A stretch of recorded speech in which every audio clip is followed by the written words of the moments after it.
Guys, welcome back to ಕಲಿಯುಗ vision YouTube channel. ಭಾರತದ ಲಕ್ಷಾಂತರ ವಿದ್ಯಾರ್ಥಿಗಳ ಫ್ಯೂಚರ್ ಅನ್ನು ಡಿಸೈಡ್ ಮಾಡುವ ಎಕ್ಸಾಮ್ ಒಂದು ಸಮಯದಲ್ಲಿ ಇದೇ ಎಕ್ಸಾಮ್ ಸೀರಿಯಸ್ ಕಾಂಟ್ರವರ್ಸಿಯ ನಡುವೆ ಸಿಲುಕಿತ್ತು. ट्रांसपेरेंट ये थोड़ी ट्रांसपेरेंट होता है. ट्रांसपेरेंट होता है, आप खुद से आके बताइए. हमारी रूह क्या उठती है जब बच्चे का वीडियो देखते हैं. पूरे देश भर के विद्यार्थियों के साथ छलावा किया है.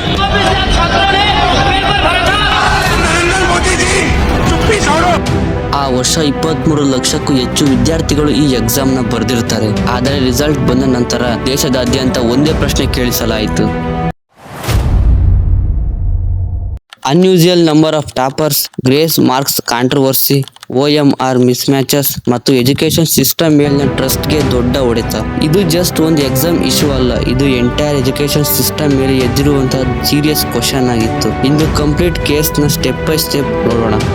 ನಮ್ಮ ದೇಶದಲ್ಲಿ ಒಬ್ಬ ಸ್ಟೂಡೆಂಟ್ ನ ಲೈಫ್ ಬಹಳ ಬಾರಿ ಒಂದೇ ಎಕ್ಸಾಮ್ ಮೇಲೆ ಡಿಪೆಂಡ್ ಆಗಿರುತ್ತೆ. Good colleges limited, seat even more limited, competition every year extreme ಆಗ್ತಿದೆ. ಲಕ್ಷಾಂತರ ವಿದ್ಯಾರ್ಥಿಗಳು ಮಂತ್ಲಿ ಅಲ್ಲ ಇಯರ್ ಗಟ್ಟಲೆ ಡೆಡಿಕೇಟ್ ಮಾಡ್ತಾರೆ ಒಂದು ಎಕ್ಸಾಮ್ ಗಾಗಿ. Family expectations, social pressure, personal dreams, ಈ ಎಲ್ಲದರ ಮಧ್ಯೆ ಒಬ್ಬ ಸ್ಟೂಡೆಂಟ್ ಗೆ ಬೇಕಾಗಿರೋದು ಒಂದೇ ಒಂದು thing.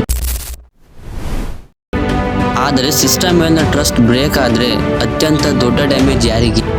Honest hard working students. ಕಳೆದ ಕೆಲವು ವರ್ಷಗಳಲ್ಲಿ ಅನೇಕ ಕಾಂಪಿಟೇಟಿವ್ ಎಕ್ಸಾಮ್ ಕಾಂಟ್ರವರ್ಸಿಗೆ ಒಳಗಾಗಿವೆ. Paper leaks, mass cheating, exam mismanagement. ಈಗ ಇವು ರೇರ್ ಇನ್ಸಿಡೆಂಟ್ಸ್ ಅಲ್ಲ, ಪ್ರತಿ ಬಾರಿ ಒಂದೇ ಪ್ರಶ್ನೆ: ಹಾರ್ಡ್ ವರ್ಕ್ ಮಾಡಿದ ಸ್ಟೂಡೆಂಟ್ ಫ್ಯೂಚರ್ ನ ಯಾರು ಪ್ರೊಟೆಕ್ಟ್ ಮಾಡ್ತಾರೆ? ಒಬ್ಬ ಸ್ಟೂಡೆಂಟ್ ಇಯರ್ಸ್ ಗಟ್ಟಲೆ ಪ್ರಿಪರೇಷನ್ ಮಾಡ್ತಾನೆ, ಆದ್ರೆ ಒಂದು ಲೀಕ್ಡ್ ಪೇಪರ್, ಒಂದು ಕರಪ್ಟ್ ನೆಟ್ವರ್ಕ್ ಅಥವಾ ಅಡ್ಮಿನಿಸ್ಟ್ರೇಟಿವ್ ಫೇಲಿಯರ್ ಅವನ ಎಂಟೈರ್ ಎಫರ್ಟ್ ಡಿಸ್ಟ್ರಾಯ್ ಮಾಡಬಹುದು. ಈ ಬ್ಯಾಕ್ ಗ್ರೌಂಡ್ ನಲ್ಲಿ ನೀಟ್ 2024 ಕಾಂಟ್ರವರ್ಸಿ ಇನ್ನಷ್ಟು ಸೀರಿಯಸ್ ಆಯಿತು. ಜೂನ್ 4 ರಿಸಲ್ಟ್ ಬಂದಾಗ ಸ್ಟೂಡೆಂಟ್ಸ್ ಮತ್ತೆ ಪೇರೆಂಟ್ಸ್ ಶಾಕ್ ಅಲ್ಲಿ ಇರ್ತಾರೆ. ರೀಸನ್ ಬಂದ್ಬಿಟ್ಟು 67 ಜನ ವಿದ್ಯಾರ್ಥಿಗಳು ಸ್ಕೋರ್ ಮಾಡಿರ್ತಾರೆ ಫುಲ್ ಆಫ್ 720 ಔಟ್ ಆಫ್ 720.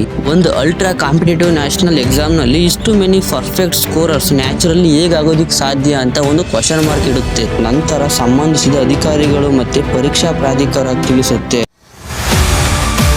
ಆಗ ಕಾಂಟ್ರವರ್ಸಿ ಇನ್ನೂ ಹೆಚ್ಚಾಗುತ್ತೆ, ಇನ್ನೂ ಪ್ರಶ್ನೆಗಳು ರೈಸ್ ಆಗ್ತವೆ. ಗ್ರೇಸ್ ಮಾರ್ಕ್ಸ್ ಯಾಕೆ ನೀಡಲಾಯಿತು, ಯಾರಿಗೆ ನೀಡಲಾಯಿತು, ಯಾವ ನಿಯಮದ ಆಧಾರದಲ್ಲಿ ಲೆಕ್ಕ ಹಾಕಲಾಯಿತು ಅಂತ. ಟ್ರಾನ್ಸ್ಪರೆನ್ಸಿ ಕೊರತೆಯಿಂದ ಎಂಟೈರ್ ಪ್ರೋಸೆಸ್ ಮೇಲೆ ಡೌಟ್ ಶುರುವಾಗುತ್ತೆ. ಆದರೆ ಇಶ್ಯೂಸ್ ಅಲ್ಲೇ ಮುಗಿಲಿಲ್ಲ.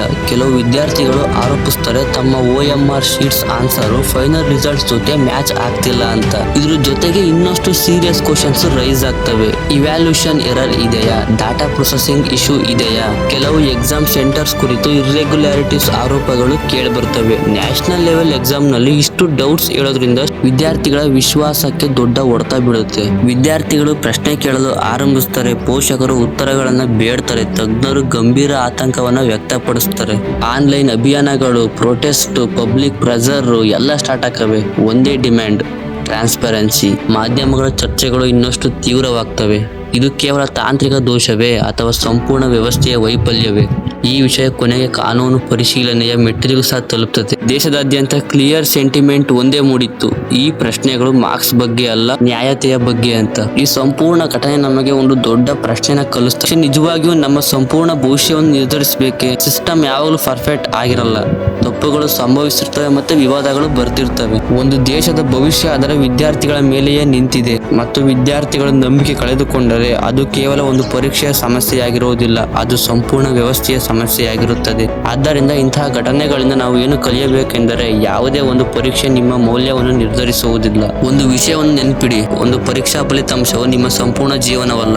ಇಂದು ನೀವು ಯಾವ ಹಂತದಲ್ಲಿದ್ದರೂ, ಯಾವ ಸ್ಕೋರ್ ಮಾಡಿದರೂ ಅದು ಕೇವಲ ಒಂದು ಕ್ಷಣ ಮಾತ್ರ. ಸಕ್ಸಸ್ ಎಂದರೆ ಕೇವಲ ಟಾಪ್ ರ್ಯಾಂಕ್ ಅಲ್ಲ, ಜೀವನದಲ್ಲಿ ಯಾವಾಗಲೂ ಪ್ಲಾನ್ ಬಿ ಮತ್ತೆ ಪ್ಲಾನ್ ಸಿ ಇರಬೇಕು. ಏಕೆಂದ್ರೆ ಕೆಲವೊಮ್ಮೆ ವ್ಯವಸ್ಥೆ ವಿಫಲವಾದರೂ ಆದರೆ ಅದರಿಂದ ನಿಮ್ಮ ಜೀವನ ಮುಗಿದು ಹೋಗುವುದಿಲ್ಲ. ಹಾಗೇನೆ ಇಂತಹ ಹೆಚ್ಚಿನ ವಿಡಿಯೋಸ್ಗಾಗಿ ಲೈಕ್ ಮಾಡಿ, ಶೇರ್ ಮಾಡಿ ಮತ್ತೆ ಸಬ್ಸ್ಕ್ರೈಬ್ ಮಾಡ್ಕೊಳ್ಳಿ.